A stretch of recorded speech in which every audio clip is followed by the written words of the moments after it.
Hello, I'm Marcia Ivy, Senior Biostatistician at the Caribbean Epidemiology Center, commonly known as CAREP.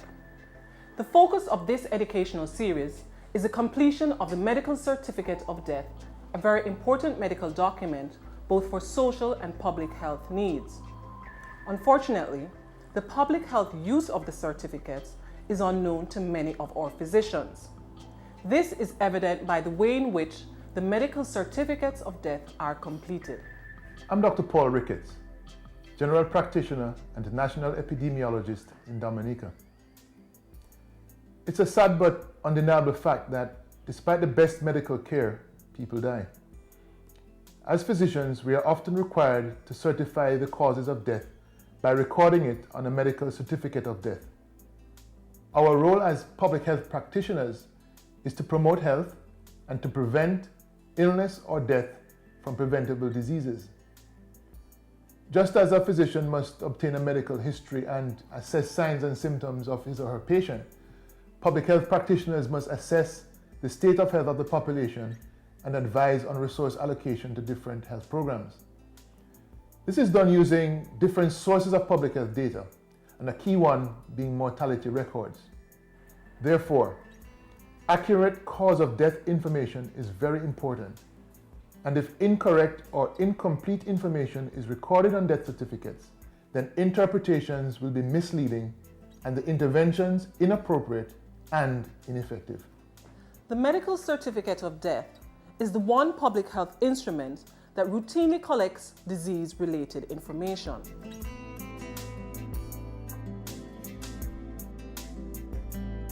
First of all, we see that medical certificates of death serve social as well as statistical functions. On the social side, the certificate is used to obtain legal documents for burial of the deceased, for claiming life insurance, and processing the deceased's will. For the information of the certificate to become public health information, it must go through a classification process. After a death is registered, the certificate is forwarded to the Government Health Information Unit or Central Statistical Office, depending on your country. Here, the different conditions listed on the certificate are coded using an index listing prepared by the World Health Organization's International Statistical Classification of Diseases and Related Health Problems, ICD-10. After all conditions have been coded, special rules prescribed in the ICD-10 manual are used to select the underlying cause of death. This is a standardized process that allows us to compare data between regions within a country and between different countries. Thus, the condition thought to have initiated the morbid events which led to death has gone from being a series of words on a certificate to being specific codes which can be used for statistical summaries. So, mortality data is actually the coded information from medical certificates of death which have been put together and summarized for a group or population. These data can then be used for public health purposes. For example, to assess general health of the population, identify leading causes of death, identify problems prevalent among select members of a population, or to determine the potential years of life lost when persons die from certain conditions. The data also provides evidence for the allocation of resources to health programs, such as health education programs, primary interventions like the introduction of new vaccines into the public sector, training of medical staff, purchasing of hospital equipment and pharmaceuticals, and for research. This video explains how a medical certificate of death should be completed and highlights some of the common problems seen.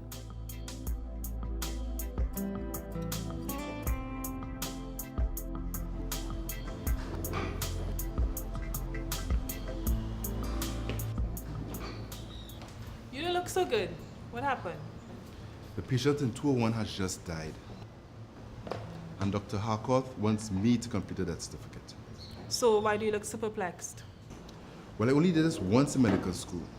We didn't spend much time on it, so I'm not really sure what to do. It's not that difficult. With the 3 or 4 deaths we've had recently, I've had to do a couple. So I can help you with that if you want. All right? Name? That part I can fill out. It's the part about what he died from is what I have a problem with. Hey, nobody killed him, so he died of natural causes. Okay, natural causes. Hello, hang on.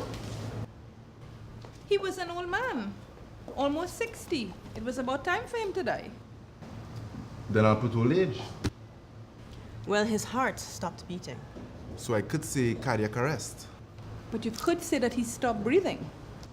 Okay, what you put is respiratory arrest. I've been using that one quite a bit lately. Actually, what I've been using recently is cardiorespiratory arrest. It has a nice scientific ring to it.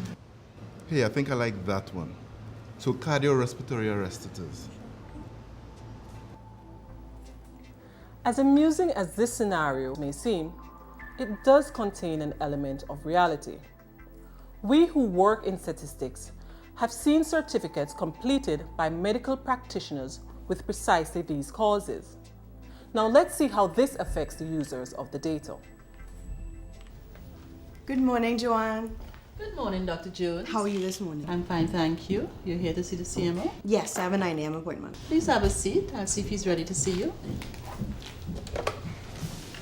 Good morning, Elizabeth. Good morning, Dr. Reed. Come in, come in. Have a seat. Thank you. I really appreciate you answering my email so quickly. Well, certainly, Dr. Reed. Your email was a little bit vague, but it sounded like it was very important. Now, the reason why I was so vague in the email, because what I have to tell you is a little bit delicate. You see, the Minister of Health called me yesterday to tell me that the Minister of Works is trying to avert a potential strike at the Boynton rubber plant. You see, the union states that people are getting sick. They even blame some of the deaths over the past year or so on the work environment. Really? Do they have any proof of this, though? Well, the minister needs us to investigate these claims to see if there's any truth behind it. And he, along with the Minister of Works, will carry concrete information to the next cabinet meeting. I see. And that's where you come in. I'd like you and Ms. Blackwell from the Health Information Unit to gather data on these deaths. Okay, you mean data like the number of deaths since the plant opened? That's correct, but also from the previous years.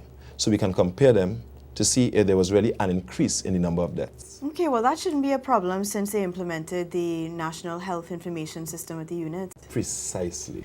Okay, well, I also recommend that we look at the underlying causes of death for the 2 periods to see if there have been any changes. Beautiful. And then we can take that information and compare it to the national data to see if this population is different from any other part of the country. Okay, well, that sounds straightforward enough. Hello, Dr. Reed. Yes, I'm just going over the data I got from Ms. Blackwell on the deaths in Boynton District. I have to say it has me a little confused. Well, you see, the data shows that there have been more deaths in the last 5 years than there were in the previous years. But the leading causes of death listed are actually cardiovascular arrest and respiratory arrest. Yes, I am sure that this is correct. I was there with Ms. Blackwell when she ran the query on the new mortality database. I know, she agrees that it's not very meaningful at all, but she says that that's what they actually code from the real, actual certificates of death. Yes, 4 o'clock is fine. Yes, that will give me enough time to, actually pull some of the workers' records from the hospital. Okay, thank you, Dr. Reed. I'll see you then. Bye-bye. So we can see, despite having access to mortality data, the epidemiologist still faces the problem of not being able to explain the increased deaths in the district, much less explain the likely cause. Let's see what the problems are. Ms. Blackwell, I really appreciate you being here on such short notice. And I trust that Dr. Jones has kept you abreast of what we've been doing. Yes, Dr. Reed. And as she asked, I pulled our copies of the medical certificates of death for the Boynton plant workers. Wonderful. And Elizabeth, were you able to get some of the medical records from the General Hospital? Yes, I was able to get records for workers who died in the last year or so. Good. So now we can figure out what's really going on. We know that there's an increase in deaths in that area, But we don't know exactly why, right? Exactly, because the leading causes of death listed are inconclusive. They are more modes of death rather than causes of death. And that's why I'm glad you're here, Miss Blackwell. How is it we have such a fancy computerized system and we are getting meaningless information from it? That is a good question. And the answer is actually quite simple. What you saw from the computer is what we get from the death certificates. But how could this be? Well, what I think happens is that these certificates are being filled out without the realization of how the information would be used. And I really don't think much effort goes into filling out these certificates properly. That is a constant complaint in my unit. Okay, let's take a look at some of those certificates. I want you to go through slowly the process so that Dr. Jones and I could really appreciate your problems down there. All right. Okay, take a look at this. This is the certificate of a 78-year-old man who died last week. The doctor has put down cardiorespiratory arrest as the immediate cause of death and old age as the underlying cause. When we code this certificate as is, the information is meaningless, like what you saw on the computer. So what should have been put on this certificate? Well, while waiting, Dr. Jones and I reviewed his medical record. And this gives us a history of, arteriosclerotic heart disease, which was diagnosed 7 years ago after he complained of chest pains. 5 years ago, he had a myocardial infarction and was apparently doing quite well until the chest pains returned 2 weeks ago. 2 days ago, he was readmitted for worsening chest pains, but died within 1 hour of admission from a coronary embolism. He also had a 10-year history of hypertension, but that seemed to have been controlled. So using the coding rules, you would realize that... Before we go any further, why don't we explain the coding rules in a little bit more detail so the doctor can understand exactly what the problem is? Certainly. The coding rules I'm referring to are the ones used to assign codes to the causes of death as listed on a medical death certificate. I'm sure you've heard of the ICD-10, the International Statistical Classification of Diseases and Related Health Problems, which was developed by the World Health Organization. This was designed specifically for classifying causes of death so that statistics can be compiled and data used just as you tried to do. Okay. Show us how a death certificate should be completed. Right. Now, this section deals with the causes of death. There are 2 parts. Part 1 deals with a chain of events that lead directly to death, whereas Part 2 deals with other significant conditions that contribute to death. And this side is where the doctor should write the length of time that the patient suffered from the disease or the condition. So for this particular gentleman, the doctor perhaps should have recorded the coronary embolism on line A as the immediate cause of death. Writing cardiorespiratory arrest is incorrect. That is a mode of death, not a cause. I mean, after all, his heart must stop beating for him to die. But that is not a cause of death. All right. Right? Very true. Very true. In line B, they could have recorded the condition that gave rise to the coronary embolism. Then on the next line, enter the condition that gave rise to what he entered on line B, always asking what gave rise to the condition on the line above. So then, they should have entered myocardial infarction on line B. And the final thing on this section of the certificate should have been the underlying cause of death. That is the disease or injury that started the chain of events which led directly to death, which for this man may have been the arteriosclerotic heart disease. Okay, this makes sense. I myself haven't filled in one of these death certificates in a long time, and I don't recall what I entered. Yeah. And in this section, the doctor should have recorded the time between onset of each condition and death. So for line A, he had the coronary embolism for a few minutes. He had the infarction 5 years, that would go here, and the heart disease 7 years. But what about the history of hypertension? Well, if the doctor felt that hypertension also contributed to his death, then it should be written in part 2. You see, this is the section for other significant conditions that contributed but did not lead to the underlying cause of death. It really makes sense, eh? I remember some of this, but it was only glossed over in medical school.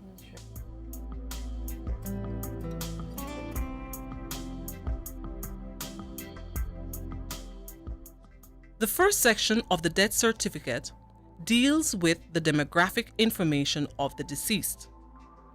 This allows us to describe the persons who have died according to their age, gender, occupation, place of residence, and so on. The second section carries the critical information on the particulars of death, while the third section carries the information on you, the practitioner certifying the death. Now, the question is, what should be entered in the cause of death section of the medical certificate of death? This should be all diseases, conditions, or injuries that resulted in or contributed to death, and in the cases of deaths due to accidents or violence, the circumstances which produce the fatal injury. In Part 1 of the Cause of Death section, the disease or condition on line A should be the one that directly led to death. There must always be an entry on line A.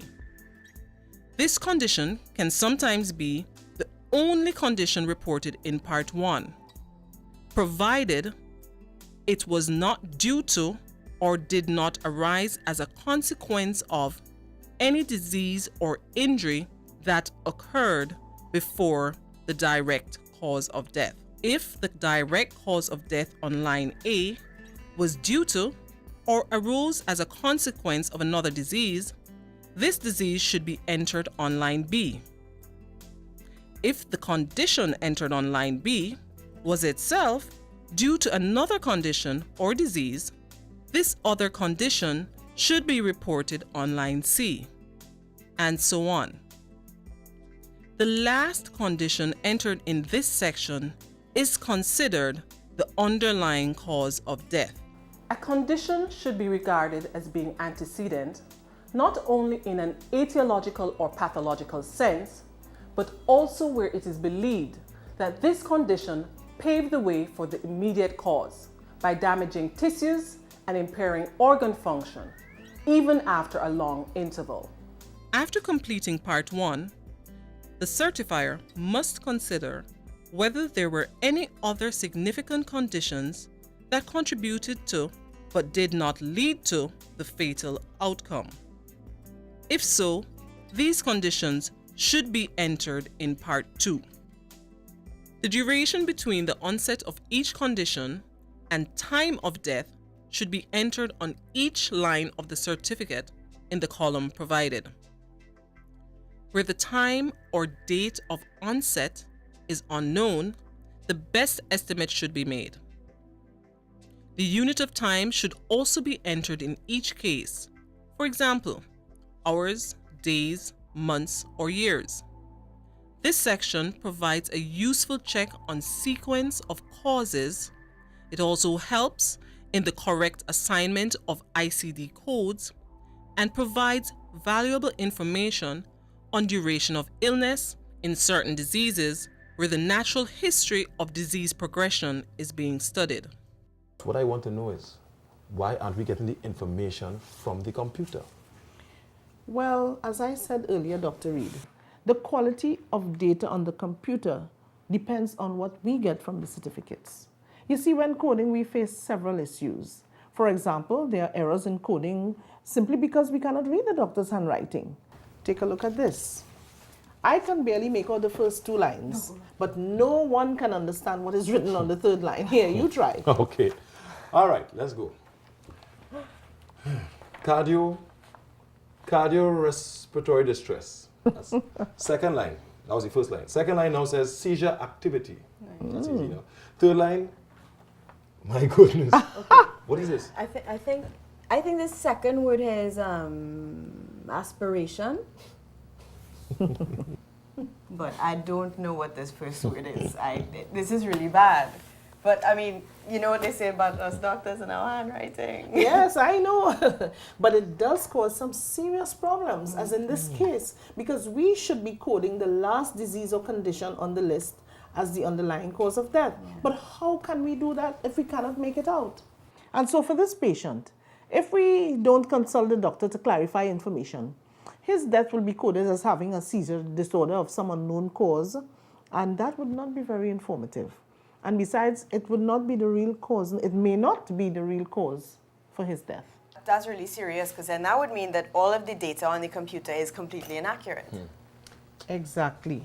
And then there are other problems like distinguishing between two words that look similar, like infection and infarction, cerebro and cardio, valvular and vascular. Okay, I see your point, but what other problems are there? Other problems? Take a look at this one. We all know that doctors use abbreviations to save time on writing. And I mean, after all, I've been in this job for so long, I know that doctors use HDN for hypertension. But CVA can mean cardiovascular arrest, cerebrovascular accident, and depending on which it is, it will affect the underlying cause of death. Well, yes, that would definitely be a problem. But why not just call the doctor then to clarify things? Well, we definitely do that. But as you can imagine, it is very time consuming and tedious. And not only for us, but also for the doctors. Ideally, we should not have this problem. Only in extreme cases, we should really need to consult with the doctor. That's true, very true. And then there are problems like illogical sequences, or when the doctor writes two conditions on the same line. But I mean, okay, I can see how that could be a problem as well, but once all the information is there, the coders have what they need, right? No.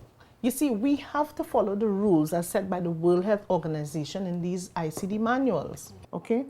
Look, take a look at this certificate. Yes, this is a perfect example of an illogical sequence. Line A says this woman died from hyperosmotic non-ketotic syndrome. Line B says diabetes mellitus. Line C says gangrene of foot. The main thing is that the sequence does not flow. So let us assume that this condition is a consequence of diabetes. Okay, I can see your point, all right. Can you tell me that diabetes is a consequence of gangrene of the left foot, which is what I made this out to be in line C? Definitely not. Okay, but since we know, though, that gangrene is something that can be caused by diabetes, can't we just choose diabetes as the underlying cause and call it a day? No, we cannot do that. You see, we have to be standardized in how we determine the underlying cause of death. And so we have to use the ICD rules. In this case, the rules will lead us to diabetes as the underlying cause, but it does not always work out that way. Wow, you know, I never realized that the way that information is written could have such an effect. Are there any other issues, or should I even ask? Other issues? There's the issue of the amount of details that go on a certificate. Wait, like what? Well, if someone dies from cancer, the doctor should write details about the type of cancer and the site. And if the person died from, let's say, lung cancer that started at another site, that primary site should always be recorded, even if the primary growth was removed years before the patient died. With death from injuries, we need to know the geographic location: home, work, street, if it was an accident, suicide, homicide. If the person died from injuries sustained in a car accident, we need to have, the certificate should have details of what the car collided with. Another car, a truck, a post at the side of the road. You know, we need to know if the deceased was a pedestrian or if he was in the car. And if he was in the car, if he was a driver or a passenger, you know, we need to... My goodness. You know, before I had this conversation with you, if I had done up a death certificate, I would have been flagged for so many queries just like these. That's right. And I don't recall all these details when I was a med student or an intern for that matter. No, same here, which probably means that there are a number of doctors out there who don't fully understand what is required of them when they're filling out these certificates of death. That's right. You know what, I'm going to make it a priority in the very near future to organize some training workshops, because people need to understand this, and you know that I'll be calling.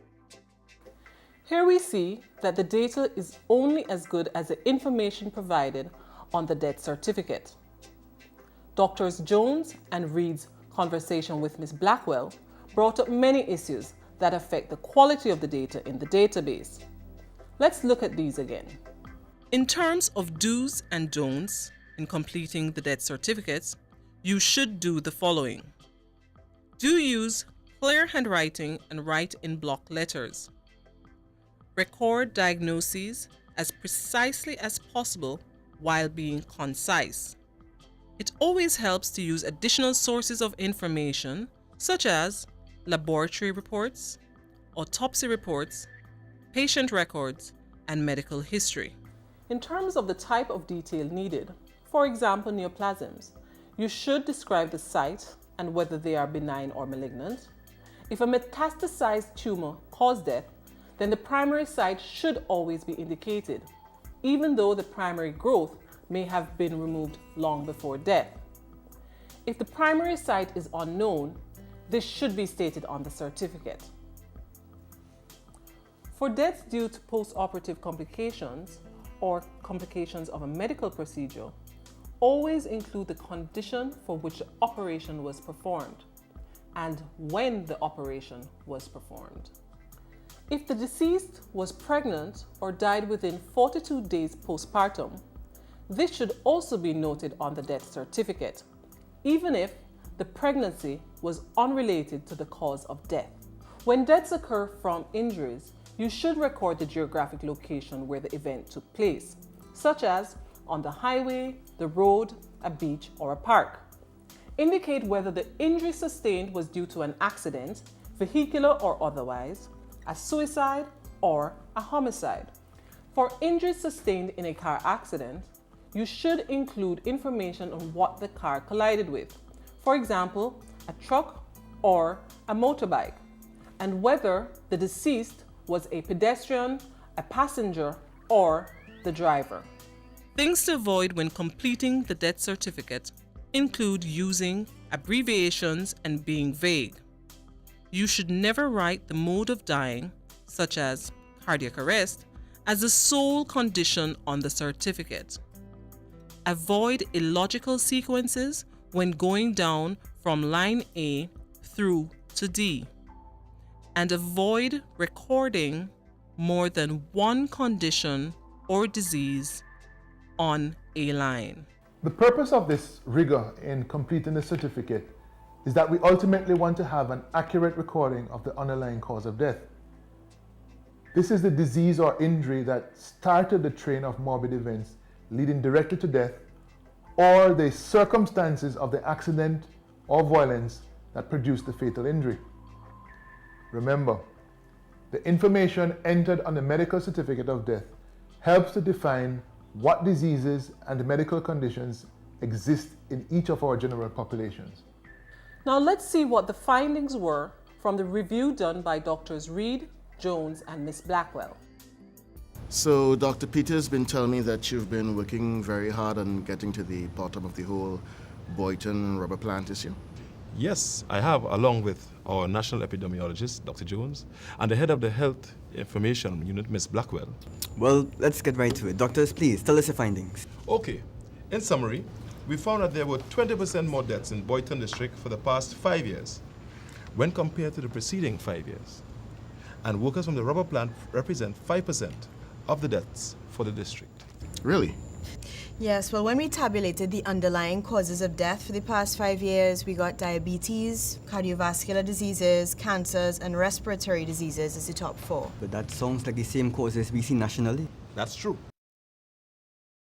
Okay, well, what we did was a literature review, and we found a number of articles that indicated that these causes of death are consistent with the effects of air pollutants exacerbating pre-existing conditions and causing premature death. So, what is the bottom line? The bottom line is that there's a high prevalence of problems like malnutrition, high blood pressure, and diabetes among young people living in this district. These should be addressed in their own right. However, the evidence of higher death rates in younger age groups than the national figures put together with the data on immediate causes being respiratory problems indicates that the smoke and pollution may be combining with people's existing problems and causing them to die prematurely. Well, the data can't say that conclusively, but it certainly gives enough evidence to get our own investigation started. It may also be enough to force the plant owners to provide protective gear for their workers and to implement strategies that would safeguard the community against air pollution.